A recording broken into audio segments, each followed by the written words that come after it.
नमस्कार, मी पुष्पा गांगर्डे. आई तुमच्या संवादाची सोबती या यूट्यूब चॅनलमध्ये तुमचं सहर्ष स्वागत करत आहे.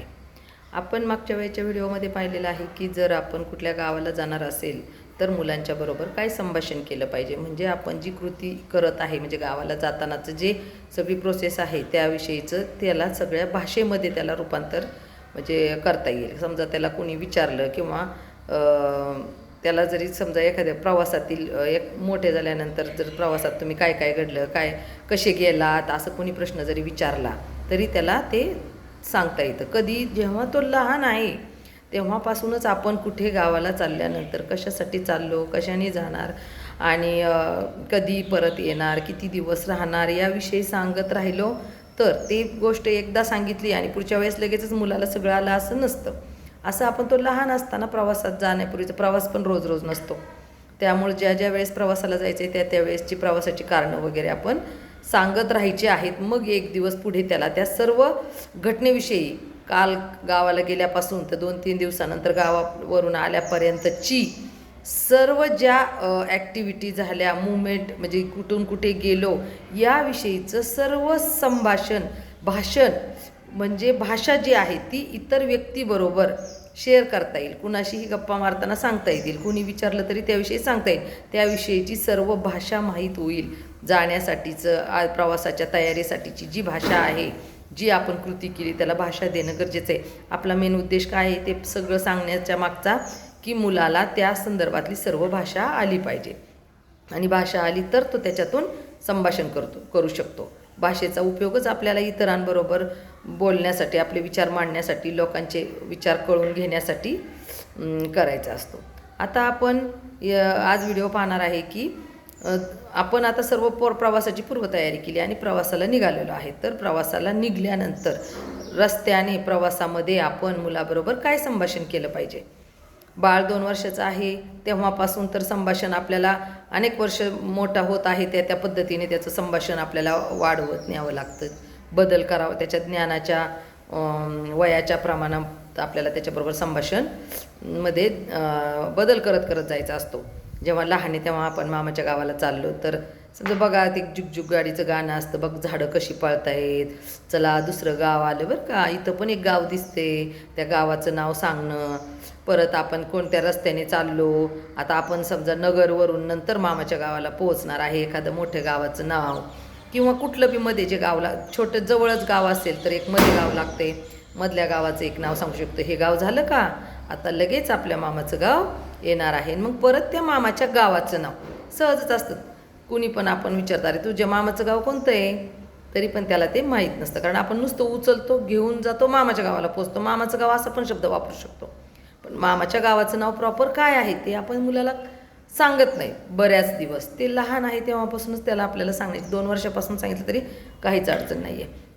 मग त्या मामाच्या गावाचं नाव सांगायचे आणि रस्त्याने अनेक प्रकारचे आपल्याला त्याला काय म्हणतात लाईव्ह म्हणजे दिसणारे काही गोष्टी अशा आहेत की त्या अचानक दिसतात.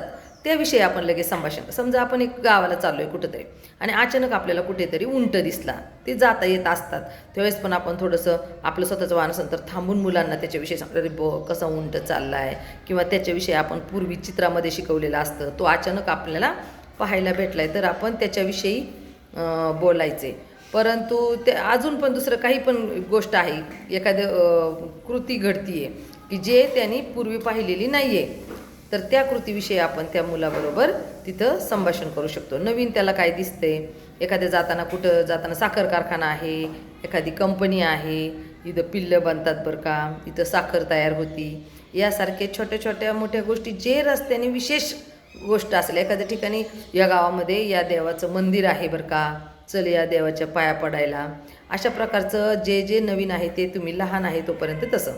त्यानंतर जसा जसा मोठा होईल तसं तसं जातानाचे वेगवेगळ्या प्रकारचे इतर वाहनं आहेत रस्त्याने जाणारे, मग त्या वाहनांची नावे सांगू शकता. हे बघ समजा आपली 4 चाकी गाडी आहे, आपल्या गाडीचं हे नाव आहे, त्या गाडीचं हे नाव आहे, त्या गाडीची किंमत इतकी आहे, ह्या गाडीची एवढी किंमत आहे.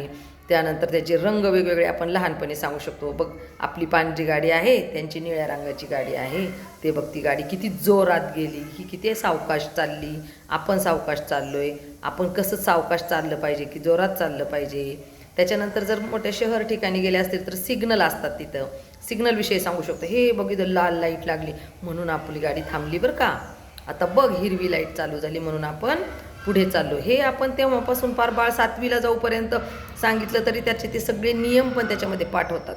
आपण कोणत्या बाजूनी चाललो, आता आपण कुठल्या बाजूला वळणार आहेत, त्याच्यानुसार आपण गाडीमधल्या पण सूचना वेगवेगळ्या देऊ शकतो.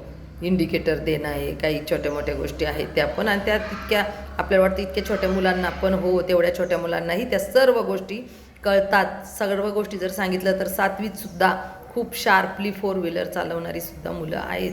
त्यांना लायसन नसतं, चालवलं नाही पाहिजे ही गोष्ट वेगळी आहे, परंतु त्यांना नॉलेज द्यायचं नाही असा काही भाग नसतो. जेव्हा आपण लहानपणीच या गोष्टी शिकवतात, रस्त्याने चालताना कोणत्या बाजूने चाललं पाहिजे, रस्ता क्रॉस करताना आपण कोणत्या बाजूला पाहिलं पाहिजे, यासारखे छोटे छोटे प्रवासातले सर्व नियम लहानपणीपासून सांगायचे. ते त्याचं वय होईल तसं तसं त्याला समजत जातील. आपलं काम काय आहे, सांगणे. तो लहान आहे तेव्हापासून सांगत राहणे. आपल्याला पण असं माहीत नसतं फिक्स 5 वर्षाचा झाल्यानंतर त्याला हा नियम समजणार आहे, 7 वर्षाचा झाल्यावर हा नियम समजणार आहे, किंवा त्याला 18 वर्षानंतर लायसन आहे मग त्याला सगळे ते सिग्नल वगैरे इंडिकेटर वगैरे तेव्हाच सांगायचे, असं काही नाही आहे.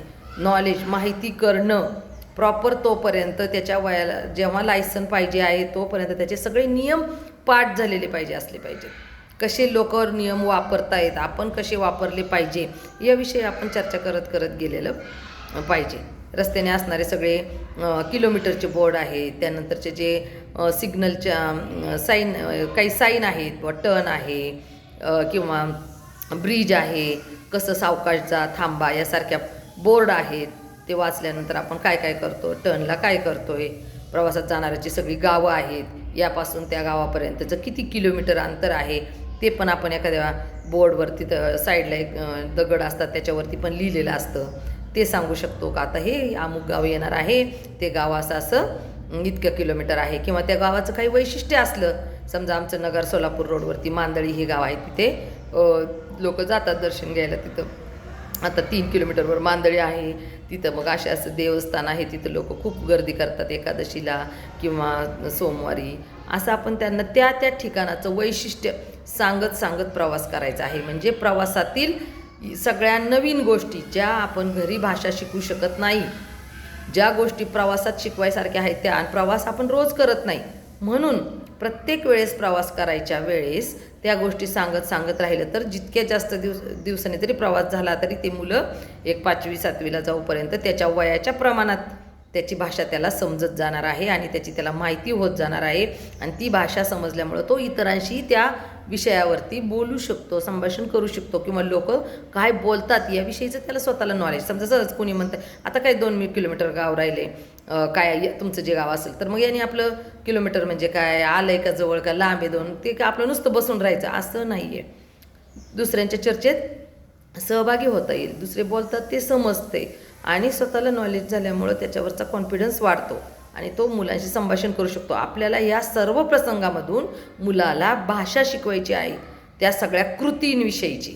त्या कृती करायला लावायच्या नाही तर त्याविषयी काय भाषा आहे ती भाषा शिकवायची आहे. आणि यासारखे नवनवीन व्हिडिओ पाहण्यासाठी आई तुमच्या संवादाची सोबती या यूट्यूब चॅनलला लाईक करा, शेअर करा, सबस्क्राईब करा. धन्यवाद.